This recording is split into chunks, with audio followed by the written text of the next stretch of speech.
Bueno, seguimos aquí desde nuestro canal El Silencio de los Refugiados con nuestro general Pedro Sánchez, nuevo ministro de Defensa, con esta gran entrevista y esta primicia para la televisión nacional con nuestro periodista Holman Morris. Aquí vemos cómo el general Pedro Sánchez habla de los medios mentirosos, de la desinformación de estos medios, de cómo él estando personalmente con el presidente de Colombia, Gustavo Petro Rego, los medios están desinformando diciendo que él se encuentra internado en una clínica.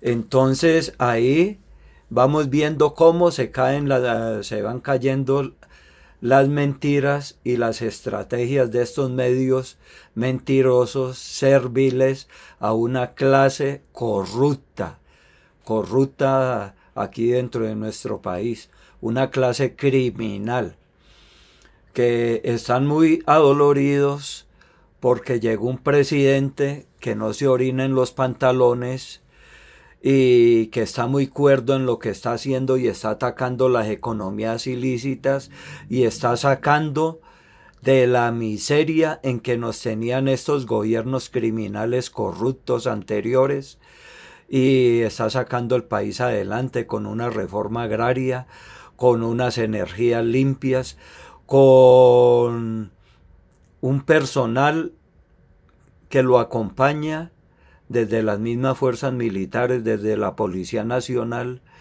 que es gente honesta, unos mejores colombianos.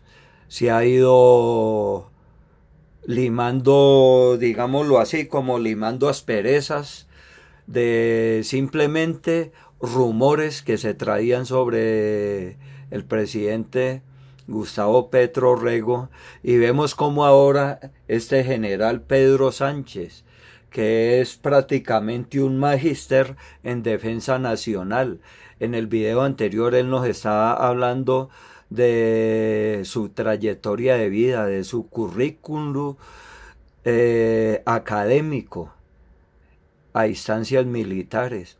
Entonces ahí tenemos para que, como le he dicho en videos anteriores y en ese hilo conductor que hemos traído, de que no nos dejemos basar por los rumores, por las noticias falsas y por esa corrupción de los uribistas, y que el uribista que comienza a estudiar, comienza a indagar, comienza a darse cuenta de la verdad, deja de ser uribista.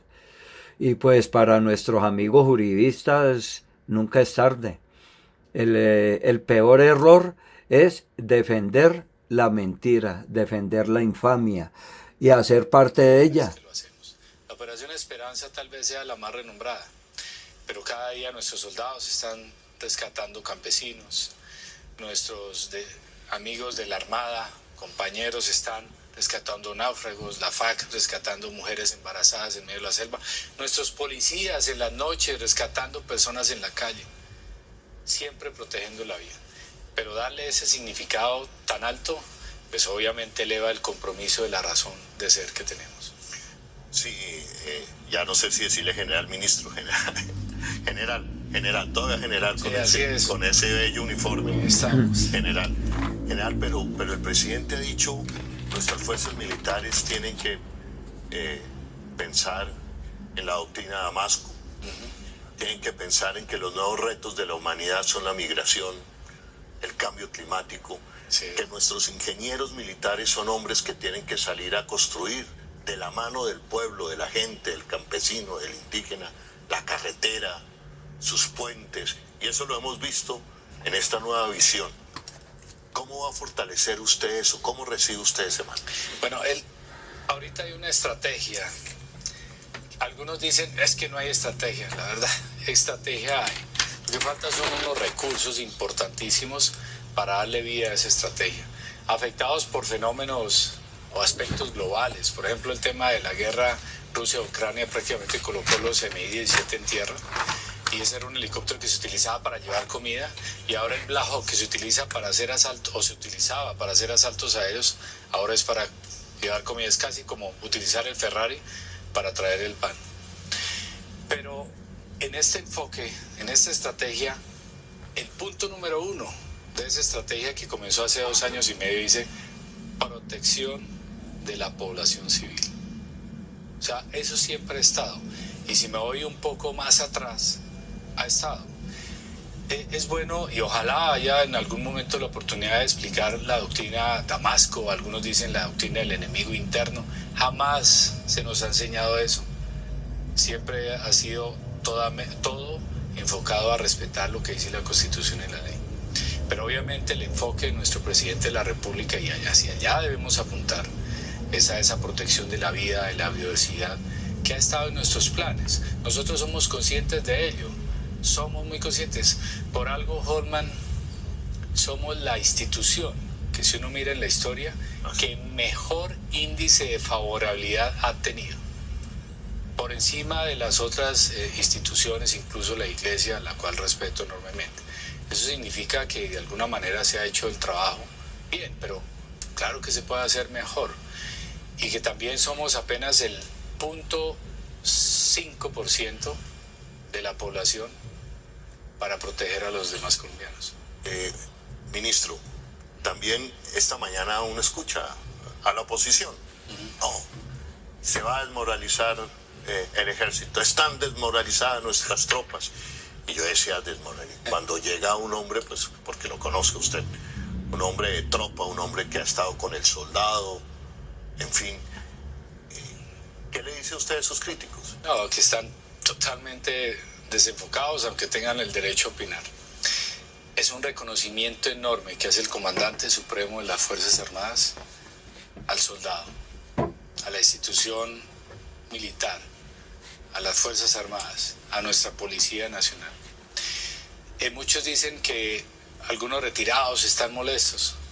Pues en mi celular he recibido llamadas, mensajes de retirados que han sido comandantes de las fuerzas militares de Colombia, que han estado en el frente de batalla. Solamente aquellos que han podido ver lo crudo de ella pueden dar una reflexión un poco más honesta. Y he recibido mensajes. Claro que hay personas... Uno pudiera decir que sí, la mayoría está de acuerdo con el nombramiento. Y los soldados, cuando me encuentro a un policía y lo saludo y lo abrazo y siento ese abrazo de decir, nos honra enormemente, y es un voto de confianza que voy a honrar totalmente también hacia ellos. Bueno, sigamos respondiéndole a los críticos, señor general. Que el presidente Gustavo Petro, que este gobierno ha desmantelado las fuerzas militares en lo que va corrido de este periodo. Yo lo que he visto ha sido una preocupación genuina por mejorar las condiciones de los militares. Es más, el señor ministro de Defensa hace 2 días, si no estoy mal, o ayer, estuve inaugurando un centro vacacional al soldado profesional en el Carmen de Apicalá. ¿Antes lo tenían?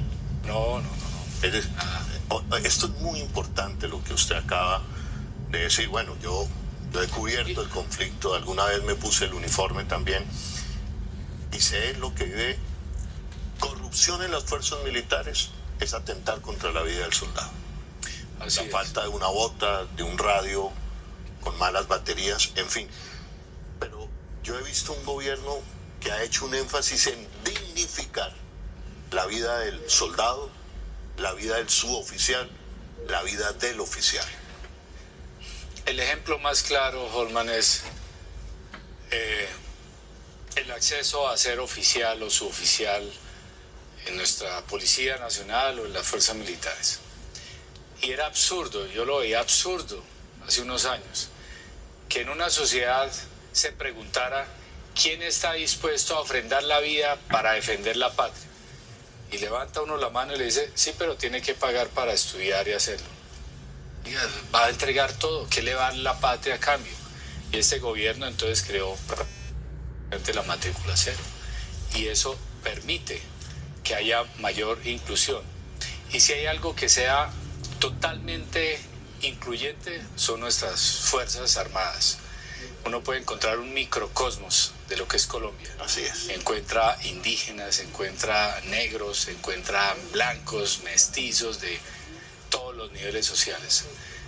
Entonces es una oportunidad que al contrario se le ha dado, no solamente ha dignificado al soldado, creo yo, en ese sentido, sino que también ha permitido que todos los colombianos hagamos parte de ello, porque finalmente la solución de este problema de seguridad, con lo que yo mencionaba de los factores, es un problema de todos los colombianos. Y hay un dinamizador, un catalizador de ese problema tan trágico que es la desinformación. A propósito de desinformación, usted y yo nos volvimos a encontrar preocupados por el plateado. Allá en el cañón del río Micay, que yo he recorrido hace unos años, usted fue comandante de la operación Perseo, donde pudo volver a entrar la fuerza pública al plateado. Y allá dejamos nosotros una antena que hoy transmite la señal de Radio Nacional de Colombia. Y hoy evidentemente es uno de los retos permanentes. El presidente dice, hay que entrar al plateado, pero hay que entrar con la institucionalidad, con la oferta del Estado. ¿Cómo está viendo usted ese reto? Es un reto enorme, pero no difícil de cumplir, o no imposible de cumplir más bien. Es difícil, pero no imposible. Y para eso nos formaron a nosotros, para eso nos forjaron, para asumir retos grandes. La defensa de una nación no es un reto sencillo, es un reto complejo. Y lo podemos hacer sin lugar a dudas. Pero quiero aclarar que, digamos, la operación Perseo, nosotros como Comando Conjunto de Operaciones en ese momento, fuimos la punta de lanza, pero de una lanza grande.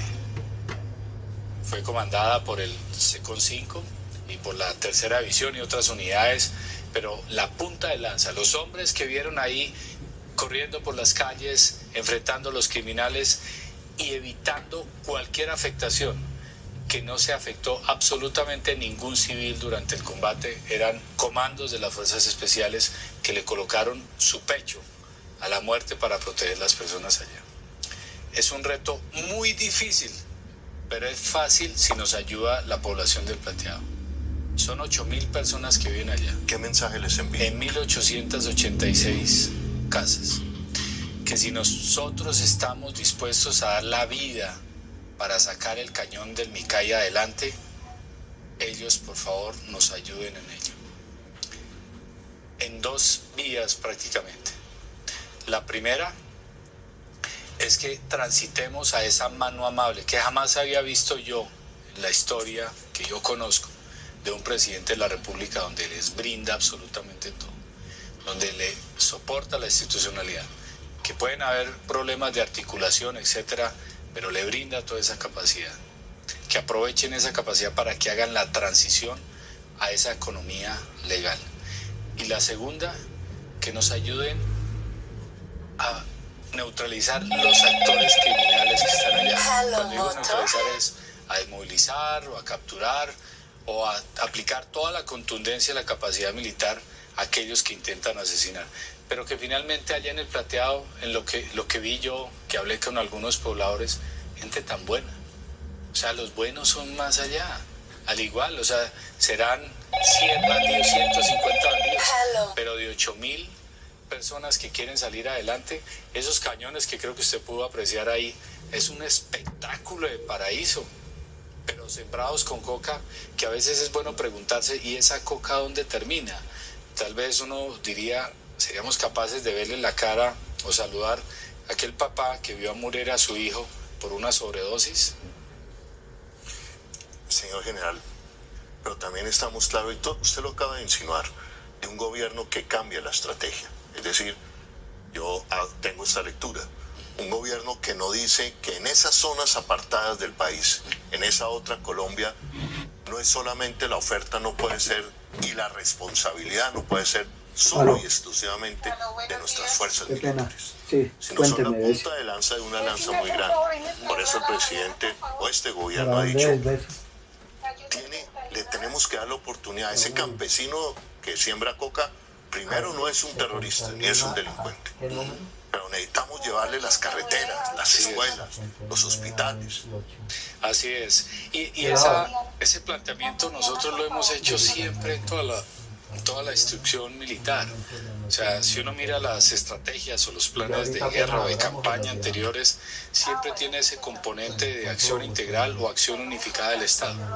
Sin embargo, en este gobierno siente uno que coge mayor fuerza. ¿Lo siente, general? Total, él lo mueve hacia allá.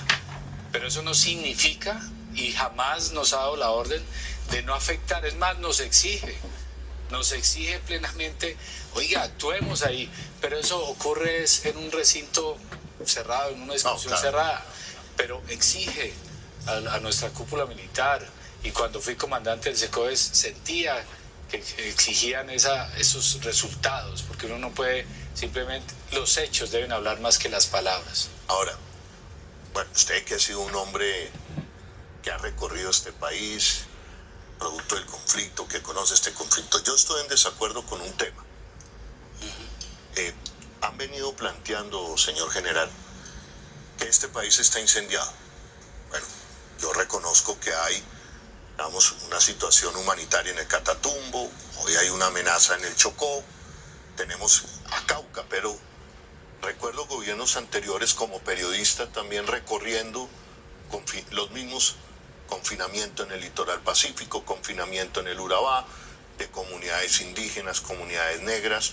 El Catatumbo en su momento, al hacer trizas el acuerdo de paz, se le entregó, bueno, este gobierno ya con una oferta institucional, la universidad, el pacto por el Catatumbo, tenemos la situación de Chocó. ¿Es así de grave esta situación como la están diciendo algunos, sin desconocer que hay una crisis humanitaria en el Catatumbo, pero que esa sea la más grave de la historia de Colombia? Para solucionar un problema hay que reconocerlo y hay que mirar los hechos crudamente, tal y como son. Yo creo que las personas que tienen 60 años no han visto un día de paz en Colombia.